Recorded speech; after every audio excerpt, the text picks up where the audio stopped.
एक समय की बात है। जंगल का राजा शेर खा पी कर आराम से एक पेड़ की छांव में सो रहा था। तभी कहीं से एक नटखट चूहा वहां आ पहुंचा और खेलने लगा। खेलते खेलते वह शेर के ऊपर चढ़ गया। कभी वह शेर की पीठ पर दौड़ता तो कभी शेर पर चढ़ जाता। कभी वह उसके कान पर झूलता तो कभी पूंछ से खेलता। उसे बड़ा मज़ा आ रहा है और उसकी उछल कूद बढ़ती जा रही थी। नटखट चूहे की धमा चौकड़ी से शेर की नींद टूट गई। आँख खोलकर उसने देखा कि एक छोटा सा चूहा उसके ऊपर खेल रहा है। उसे बहुत गुस्सा आया और उसने चूहे को अपने पंजे में दबोच लिया। शेर के पंजे में आते ही चूहा डर गया और थर थर कांपने लगा। शेर बोला, बदमाश चूहे, तेरी इतनी हिम्मत कि तू जंगल के राजा शेर की नींद में खलल डाले। अब तेरी खैर नहीं, मरने के लिए तैयार हो जाओ। अब मैं तुझे मार कर खा जाऊंगा।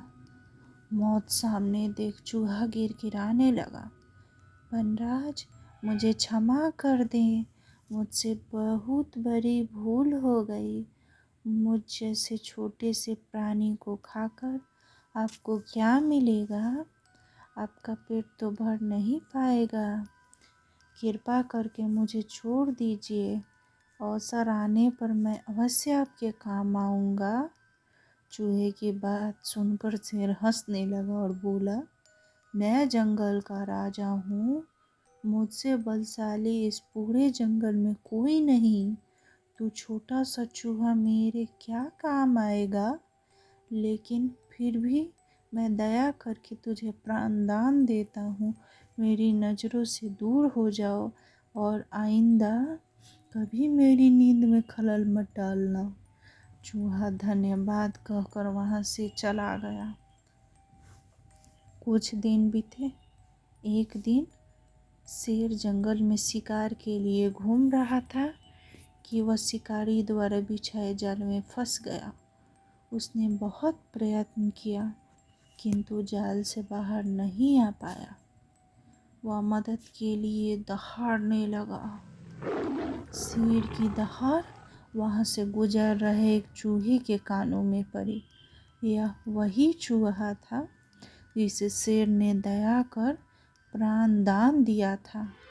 चूहे दहाड़ की दिशा में गया तो शेर को जाल में फंसा हुआ पाया।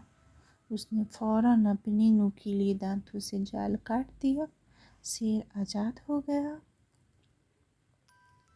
उसने चूहे को धन्यवाद दिया तो चूहा बोला, वनराज, आप शायद मुझे भूल गए हैं। मैं वही चूहा हूँ जिसे आपने प्राणदान दिया था। मैंने आपको कहा था कि किसी दिन मैं अवश्य आपके काम आऊँगा। देखिए, आज मैं आपके काम आ ही गया।